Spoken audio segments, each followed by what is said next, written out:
The most merciful thing in the world, I think, is the inability of the human mind to correlate all its contents. We live on a placid island of ignorance in the midst of black seas of infinity, and it was not meant that we should voyage far.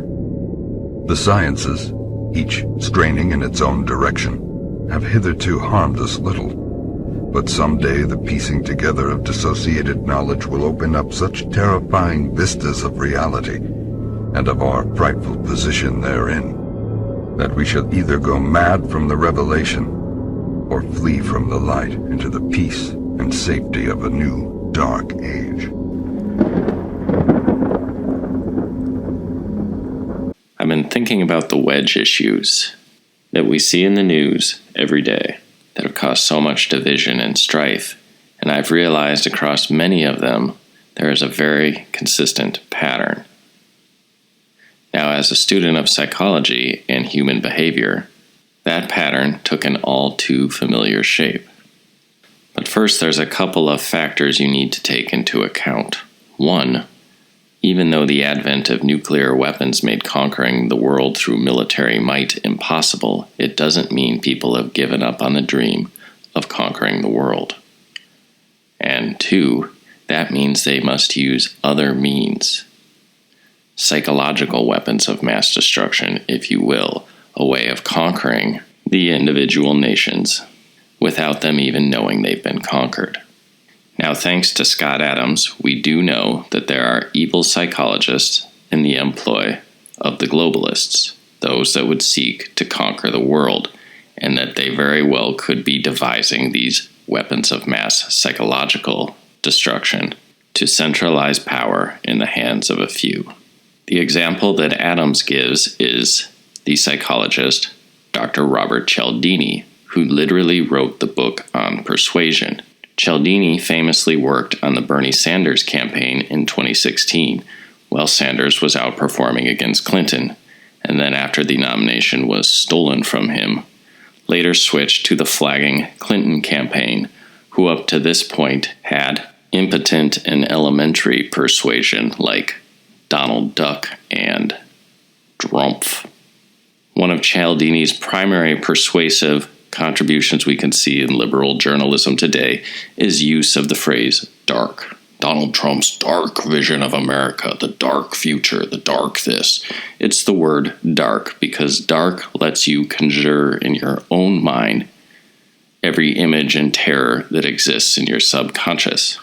Its engineered non-specificity allows you to project your own unconscious fears onto President Trump, and so creating negative emotion towards a man and preventing you from actually investigating his policies and performance in the real world.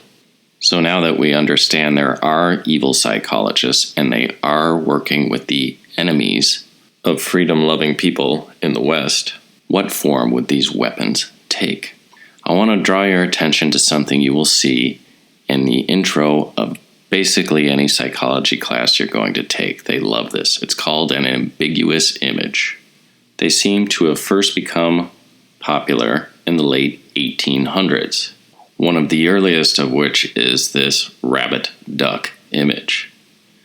You've also probably seen the vase picture, which is either a picture of a vase or two faces going in for a kiss, the Rubens vase. And my personal favorite is called My Wife and My Mother-in-Law. Now here's what's interesting about this ambiguous image, and this is why people love these so much. When you look at it first, you may see the young woman or the old woman.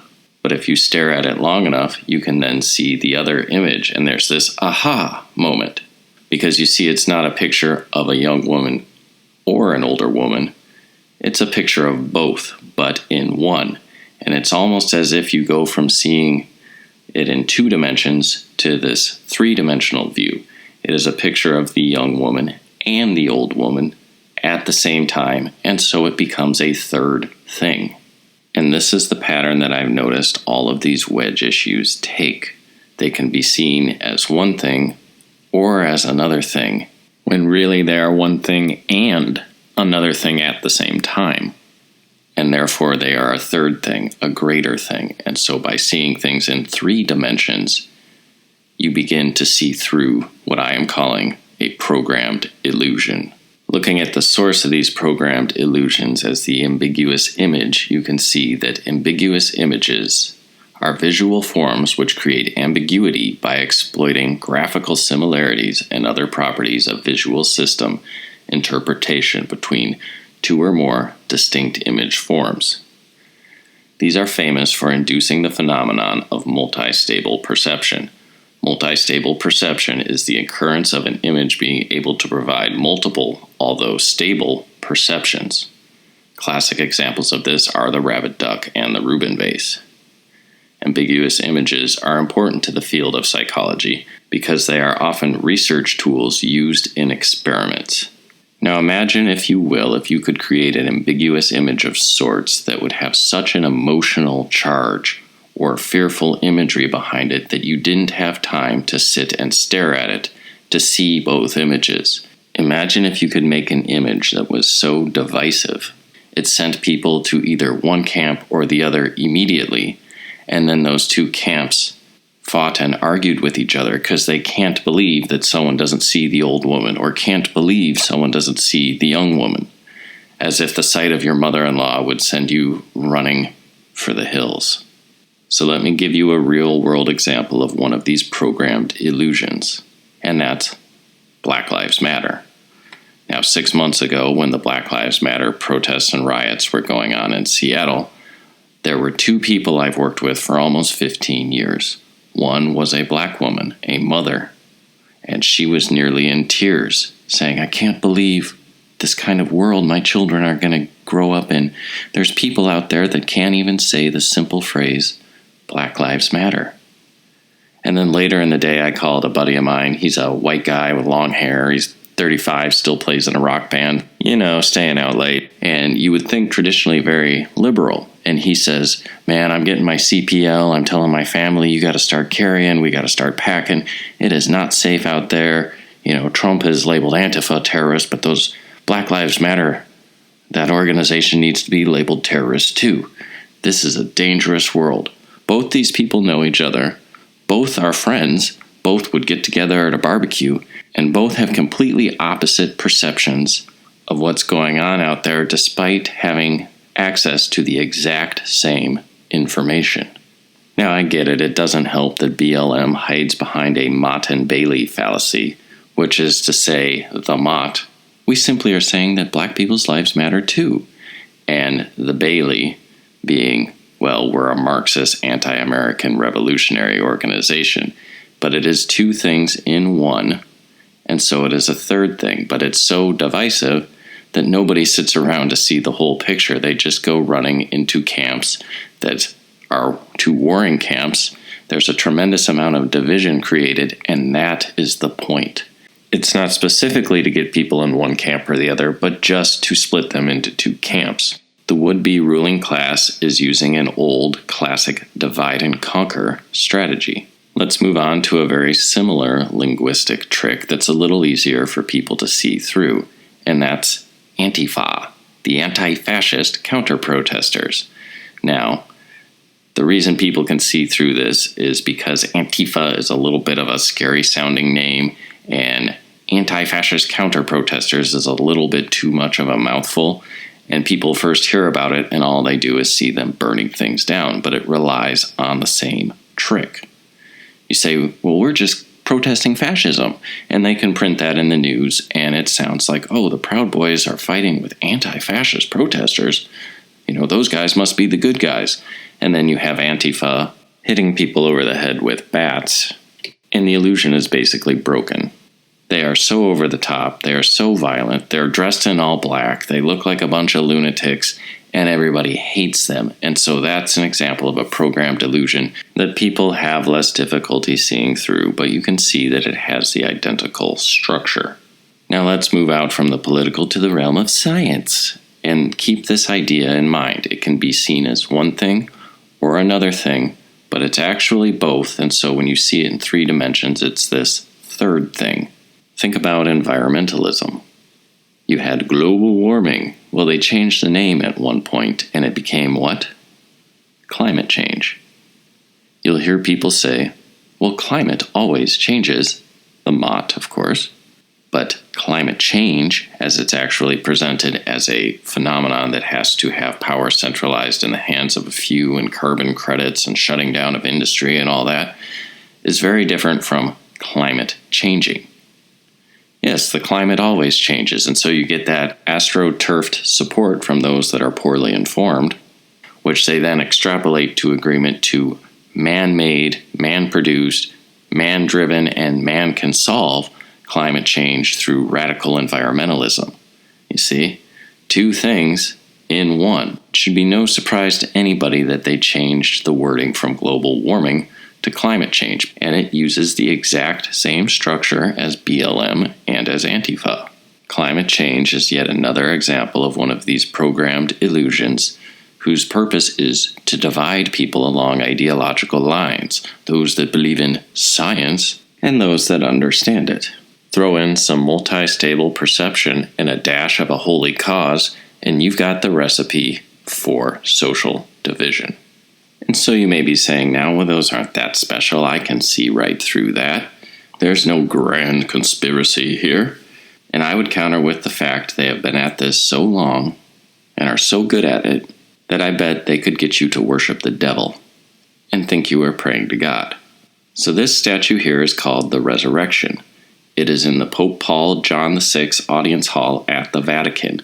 It's an 80 metric ton bronze copper alloy sculpture by Pericles Fazzini that is 66 feet tall and was constructed in 1972.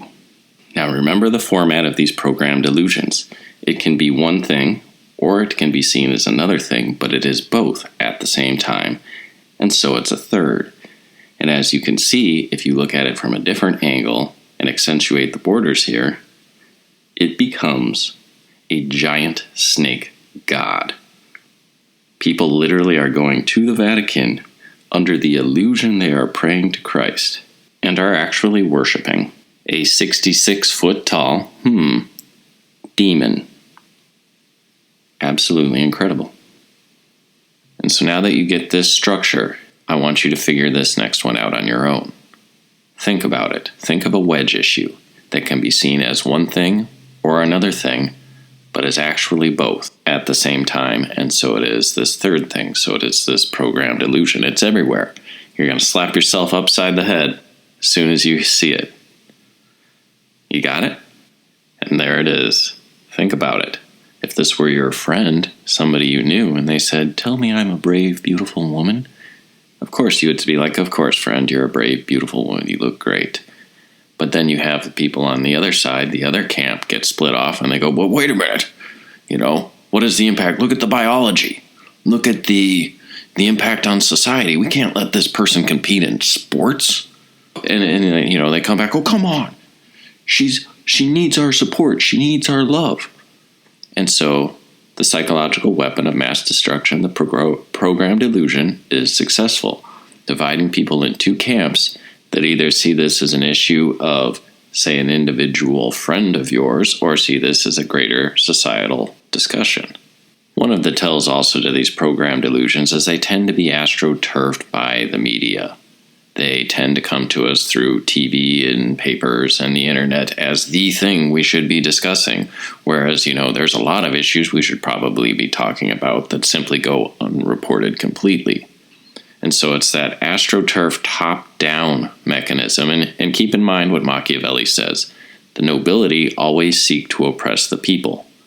The people seek only not to be oppressed. So anything top-down is going to be inherently dishonest because what they are always seeking in the upper castes, the upper classes, is control. Think about it. They want to set up their dominion while giving us the illusion of we have a democracy. Of course, the ultimate achievement here would be establishing an illusory president. An illusory choice. You have illusory freedom. Like the Matrix, the greatest prison is the one you don't even realize that you're in. And so the first step to seeing through this is just to realize it's there. You are not crazy, you are actually just in a hall of mirrors. And then the second step is to speak truth.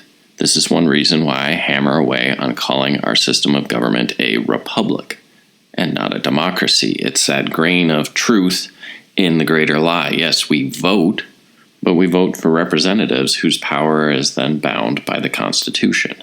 Calling it a democracy both eliminates the system of checks and balances and the Constitution in one fell swoop.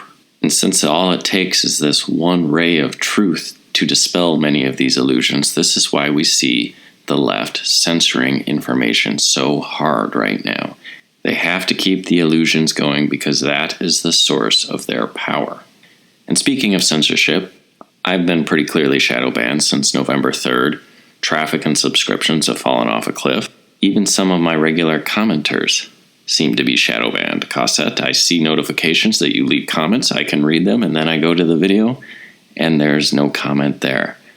And because of this, and because of the eventual transformation of YouTube into just television on a computer, I've been working on getting my BitChute up to speed, so I encourage you to subscribe and watch my videos there as well. And so this one I really enjoyed making. I've been thinking about it for a long time, so please share it around, let me know what you think, and see if there's any of these programmed illusions out there that you can spot for yourselves.